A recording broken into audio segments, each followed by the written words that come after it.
The Ozone. Welcome to the Ozone Podcast with Jaguars Senior Writer John Oehser. All right, welcome to this week's Ozone Podcast, and I'm excited about this week's guest, and I think a lot of people are. He's become a fan favorite because of his style and his importance to the offense. Jaguars tight end Brenton. Thanks for doing this on a important week for the franchise. I appreciate you having me on. Have some fun. And tell me about, before we get started, the mood of this team this week. I assume ultra focused, knowing what's at hand.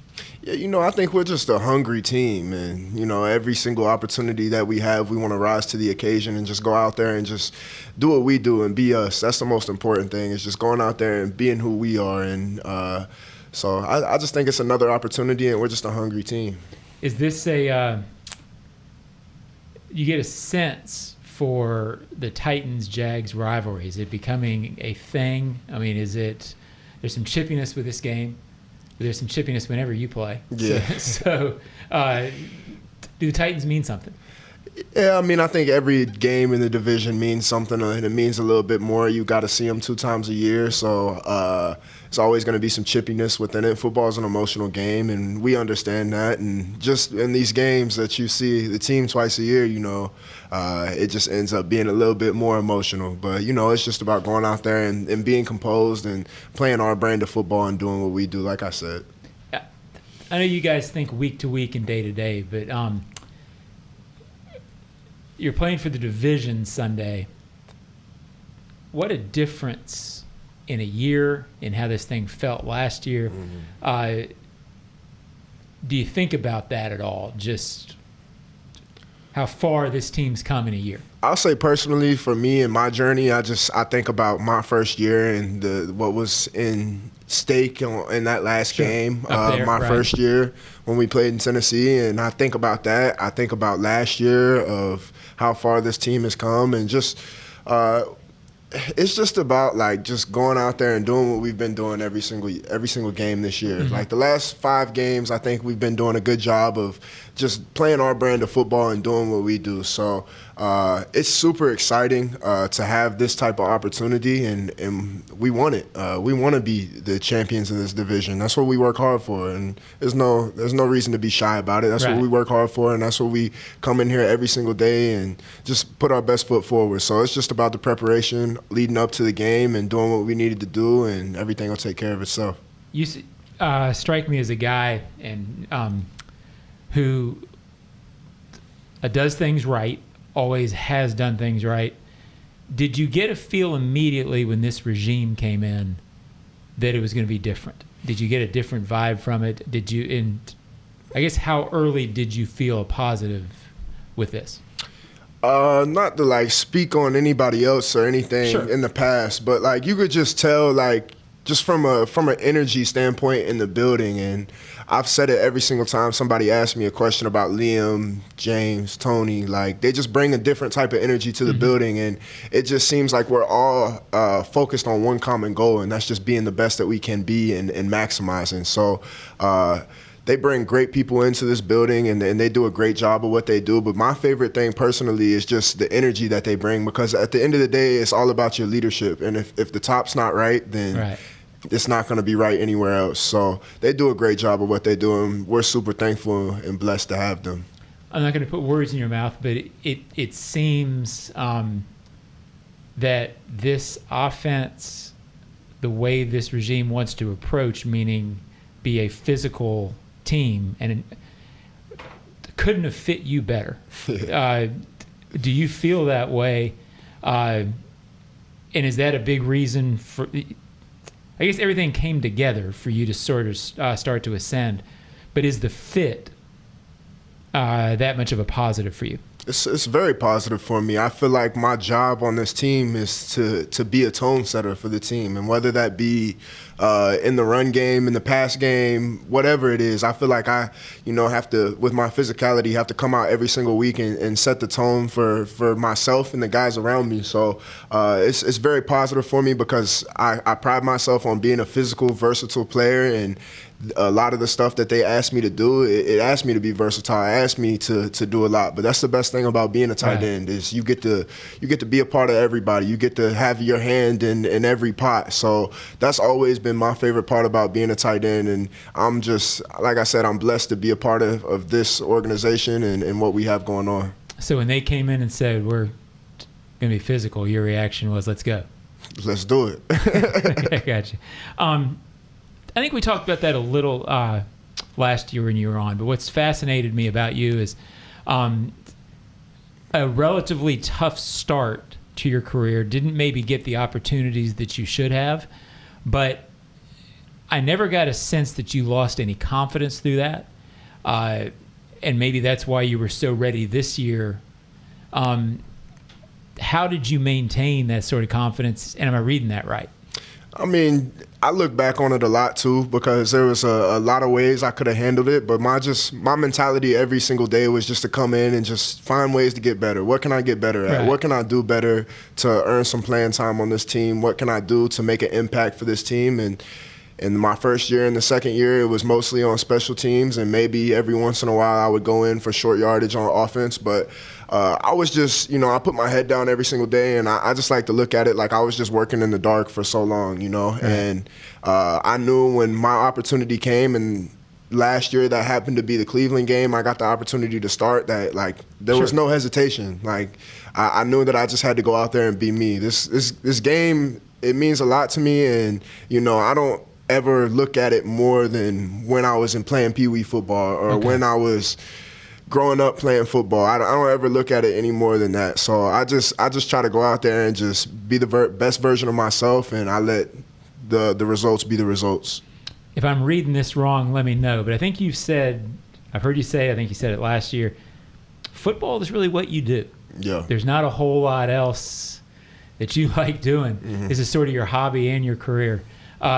How close is that, and are you just a football junkie?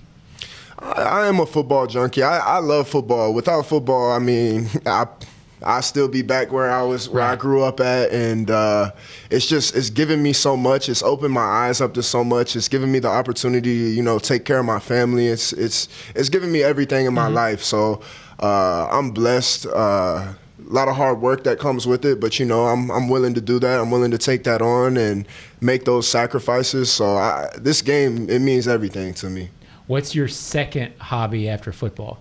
Anything else? Is there one? I mean, I like You're that. Young, you got time. Yeah, I got time to figure it out for sure. Like you said, like, it's just I've been so focused on this and trying to get to where I wanted to get for the past couple of years, and now I'm still trying to get to where I want to get, and that's maximizing and being the best player that I can be. So once I feel like that has came and I've maximized and I've done everything that I want to accomplish in my career, then I'll start looking for some other hobbies. But right now, football is the main thing, and I always keep the main thing the main thing. I'll put you to the test. What would you have done without it?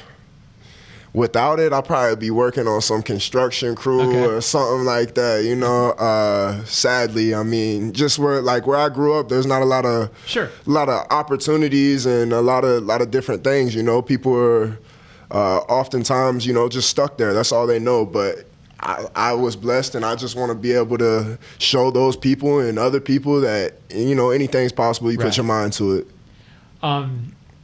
Have you always talked as much on the field as you do, and do you like that? It seems like you're having fun with it when you... Yeah, like I said, I want to treat it as just like when I was a kid playing, but I think now I probably talk a little less than I always have. That was something that I really did growing up in college, and when I first got here, it's just a way to get activated. It's a way to see someone else's confidence on the other side of the ball. See how they're feeling today. You can say something to somebody and they could react and they could fold, or they could stick their chest out a little bit more, and it's like, all right, let's do this then, and we're gonna compete for the whole entire game. So it's just having fun with it, man, and it's not any hard feelings about it or anything, but it's just, going out there and having fun and playing the game.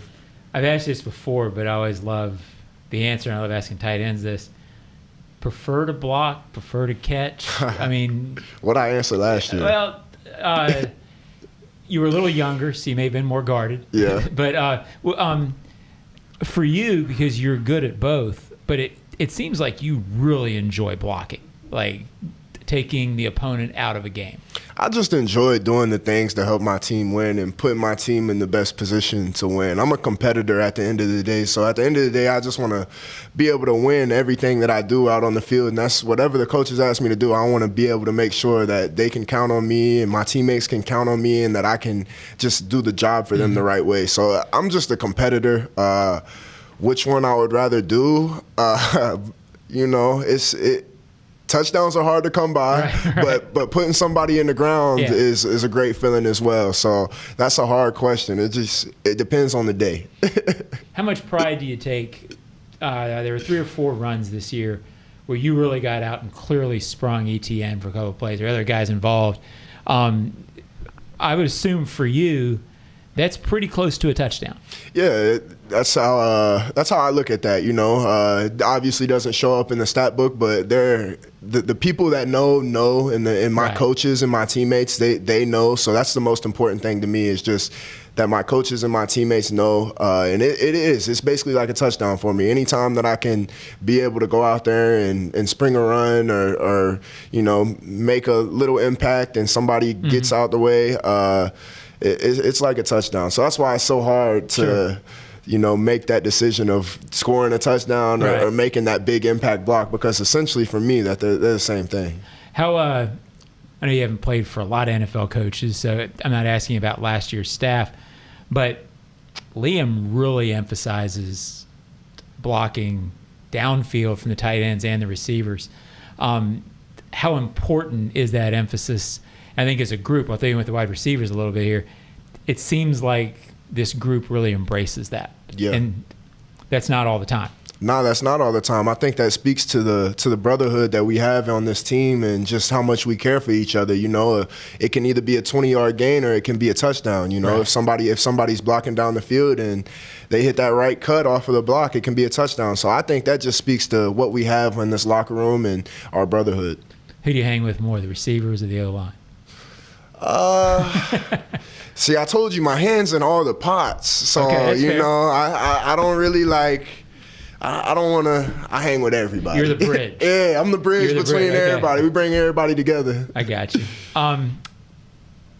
It seems that you. I think most players do, but it seems like you really embrace Duval, the fans. You like being a part of this. Of what's going on. Talk about that a little bit. Yeah, that's super important to me. I think that when I first came here, I didn't really know a lot about Duval. I didn't know too much about Jacksonville at all. But now being here for 3 years, it's super important to me to embrace that, embrace the fans, and embrace the city. And it's all about going out and just trying to make the city proud of what we do and what our who we are each and every week. So, I think that once I kind of understood Duval a little bit more, I think Duval is toughness. Like, honestly, it's different than most cities in Florida, and that's how I look at it. So why not be a tough football team for a city that's super tough?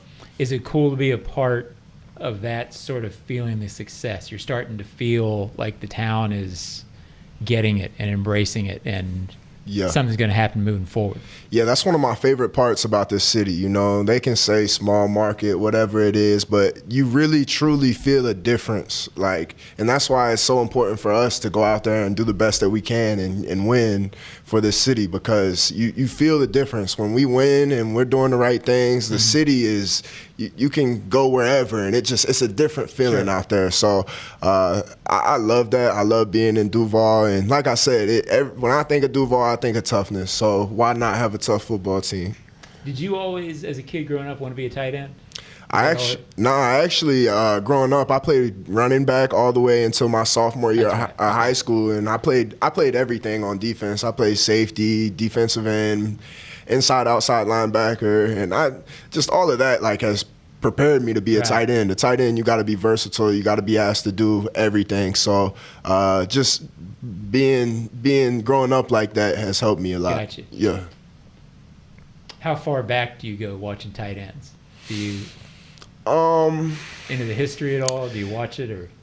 You know, my favorite guys, like when I was growing up, I really enjoyed, it's not too far back, you know, Antonio Gates. I really enjoyed watching him play. I really enjoyed watching Vernon Davis play, Gotcha.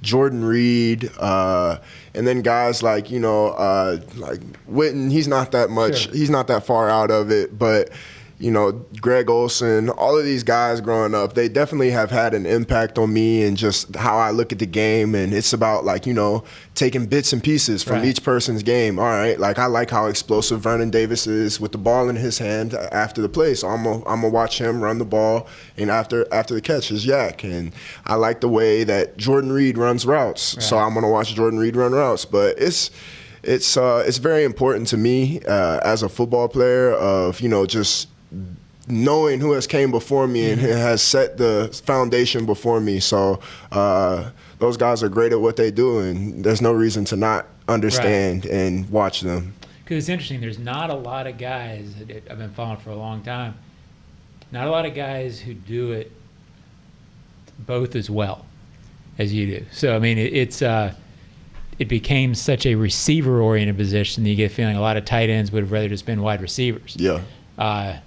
That's not your approach. No, definitely not. I mean, I think it's just, it became a part of my identity, you know. It's just, I've always been a more physical player, no matter if I was playing tight end or not. Like, I always, you know, football is about imposing your will. So that's just who I am, you know. Like I said, I want to go out there and win everything that I do. And if you're asking me to block a D end or trap a 3 technique, I just want to win, and I just want to compete and be the best version of myself. Gotcha. Last thing we do, call it the Ozone 5 quick fun questions. Brenton, what was your last binge watch? And you can't say tape. I'm watching Goliath right now, it's really good. Yeah, I just started before the game on Saturday night, you know, and I fell asleep on it, but I'm looking forward to getting back on that. Yeah, that's high end good. That's really good. Do you have a pregame ritual? And if so, what is it? My pregame ritual is just just be calm. It's no different than going out there and practicing. Obviously, you got the fans and a different type of environment, but I just like to, you know, just be still and, you know, just do the same thing every day. This is what I do. Gotcha. Your best sport other than football? Basketball. The easy question. Good. Yeah, man. I'm great. Well, every player I've ever talked to swears they're the best player on the team. Yeah, you know, I just quickly realized that football, you know, I probably could take that a lot farther. That's fair. Your go-to athlete? My go-to athlete, as in any sport, like... Yeah, a guy that if you haven't seen him, you want to see him or wish you'd seen him? Yeah, I would probably say Michael Jordan and Kobe Bryant, you know, just the mentality, and, you know, they always talk about their killer instinct and stuff like that. You know, I started reading a book called Relentless, and it's just talks about just the mindset of Kobe and Michael Jordan. Tim Grover, he wrote the book, and he was their trainer for a while. Gotcha. So it's a great book, and it just shows how much that they put into the game and the sport and how they view things. Gotcha. Yeah, I never saw Jordan in his prime. I saw Kobe in his prime, and he lifted things. Your go-to show as a kid? My go-to show as a kid? Wow. I would probably say, like, I don't know, honestly. Why is this the hardest question? I watched a lot of different things growing up, but I'll probably just say, you know, something on Disney Channel or Nickelodeon, you know, just being a kid. But I can't tell you off the top of my head. I don't know why this is so hard for me right now. All right. Next time. Brenton Strange, I appreciate you doing this week. Thank you for joining the Ozone Podcast. Always enjoy it. Appreciate you having me on. Appreciate you, man. Yes, sir.